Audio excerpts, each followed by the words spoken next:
October 2022 was supposed to be an exciting time for one Maryland couple. They were about to welcome their first child. The couple wanted to have a home birth, so they hired a midwife. But they claim their midwife provided insufficient care, which drastically changed their path to parenthood. That midwife is now being investigated by state regulators and faces disciplinary charges. But the couple tells our Marcella Robertson their search for accountability and justice has been slow. This memory box holds the few pictures Janelle and David Burns have of their baby. Handprints. Janelle gave birth to their son, who they named Onyx, in the living room of the couple's Crofton home in October 2022. During my second trimester. Onyx was stillborn. This is all of our special memories. The Burnses say the decision to go the home birth route came from the staggering maternal death rates for Black women in hospitals. We didn't want to go into appointments and be rushed or have our health concerns not addressed, have pain not be addressed. They interviewed 6 midwives. Kai Parker was their top choice. State records show at the time Parker was a licensed naturopathic physician and midwife in Maryland, even once the chair of the state's midwifery committee. And Parker was Black. Because Kai is an African-American woman, I knew that she would understand the experience of, an African-American woman, and she's also a mother. They paid Parker's $7,500 fee, but instead of the many appointments promised in their home birth package, the couple says they only saw Parker in person once for a prenatal checkup. All other appointments were virtual, with David checking for a heartbeat. That pressure shouldn't have been on me as a first-time dad or my wife as a first-time mom. We paid a medical professional. She should come in and work the tools herself. The couple didn't know it at the time, but Parker's license to practice naturopathic medicine expired during their pregnancy. When Janelle went into labor on October 29th, only Parker's midwifery license was still active. According to medical records the couple gave WUSA 9, Parker documents arriving at the couple's home at about 11 p.m. on the 29th. Maryland law requires all midwives to have an assistant with them for home births. They say Parker came alone. Nobody. It was just her by herself. In Maryland, the Board of Nursing oversees midwives, while the Board of Physicians regulates naturopathic doctors.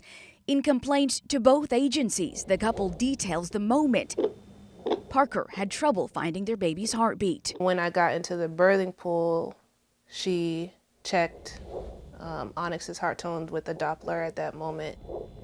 That's when she said to us that she was having troubles finding his heart tone.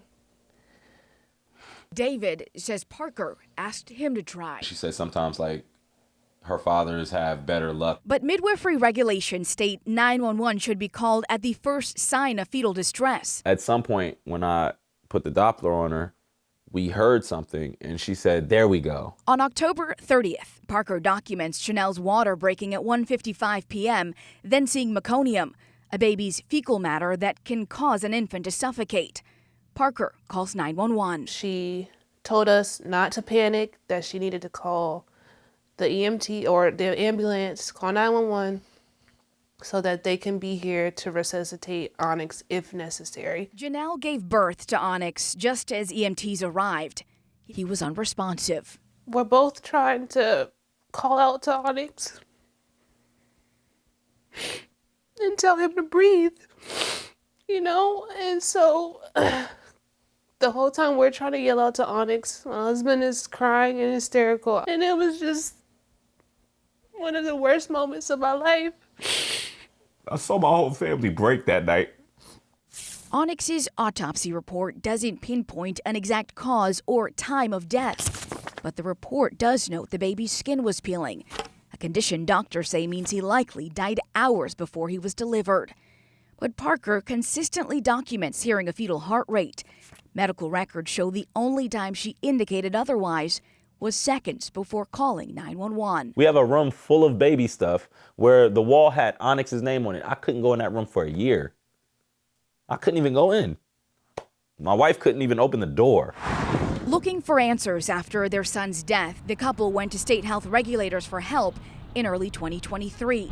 For months, they heard nothing. until the Anne Arundel State's Attorney's Office also asked regulators to look into the Burns' complaint. Then, on January 10, 2024, more than a year after their son's death, the Board of Physicians barred Parker from practicing naturopathic medicine in Maryland. 8 days later, the board charged her with misrepresenting herself and practicing without a license. We tried several times to reach Parker by phone and email to ask her about these allegations and the board's decision. We have not received a response.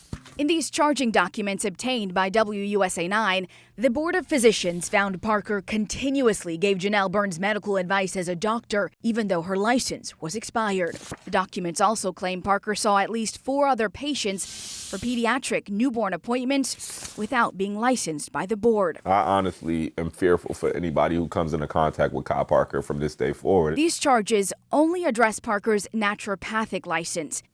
The Burnses are still waiting for the Board of Nursing to look into their complaint against Parker's midwifery services. The hospital did these for us.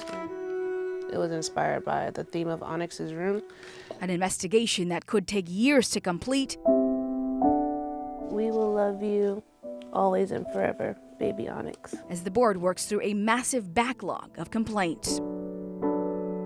I'm just praying that no other family has to endure the pain that we have, but I feel like it's almost inevitable. Parker has a disciplinary hearing set for the end of the month with the Board of Physicians. Meantime, the backlog of complaints at the Board of Nursing, that stems from a 2021 data breach.